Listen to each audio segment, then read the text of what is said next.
इस देश में दलितों को हिंदू नहीं कंसीडर किया जाता है, बल्कि कास्ट सिस्टम के हिसाब से उन्हें अनटचेबल समझा जाता है और उसी तरह ट्रीट भी किया जाता है, जिसके लिए मैं आपको देश भर में हुए कई सारे एग्जाम्पल्स दे सकती हूँ।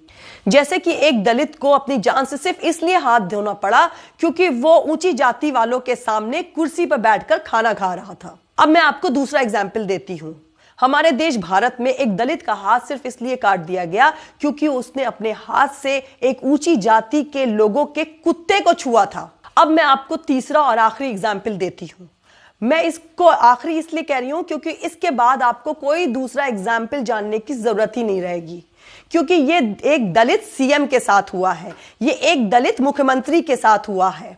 उनकी टेंपल की विजिट के बाद जब वो वहां से बाहर निकले तो उस टेंपल को, उस मंदिर को दूध से धोकर साफ और पवित्र किया गया। मैंने इसमें उस मुख्यमंत्री का नाम नहीं लिया है। आप इस इंसिडेंट के साथ खुद उस मुख्यमंत्री के नाम को गूगल कर सकते हैं। तो एक तरफ तो मोदी सरकार इन दलितों को ऊपर उठाने की बात कर रही है और दूसरी तरफ इनको दिए गए रिजर्वेशन को पीछे के दरवाजे से खत्म करा जा रहा है और आरएसएस इस रिजर्वेशन को पूरी तरह खत्म करने की वकालत कर रही है। मेरे हिसाब से अब आप लोग दलितों का इस देश भारत में क्या स्टेटस है ये तो समझ चुके होंगे। अब मैं आपको समझाती हूं कि मोदी जी की बहुमत में चल रही सरकार किस तरह गिराई जा सकती है या कैसे गिर सकती है।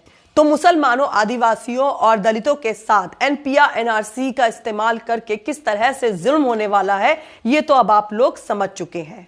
अब इन लोगों के साथ ऐसा ना हो, इसकी जिम्मेदारी किसकी है? जाहिर सी बात है उनकी ही है, जिनको इन लोगों ने चुनकर लोकसभा भेजा है, यानी संसद में भेजा है। अगर हम इन चुने हुए सांसदों के आंकड़ों पर नजर डालें तो हम पाएंगे कि मोदी जी को प्रधानमंत्री की कुर्सी पर बैठाने के लिए इन्हीं चुने हुए दलित और वीकर सेक्शन के एमपीज का हाथ है।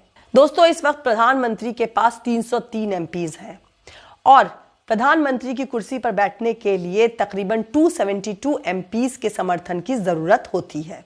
लेकिन अगर दलित, वीकर सेक्शन और मुसलमान एमपीज जिन्होंने मोदी सरकार को समर्थन दे रखा है वो अगर रिजाइन कर दे तो मोदी सरकार गिर जाएगी। कैसे, मैं आपको अब ये समझाती हूं।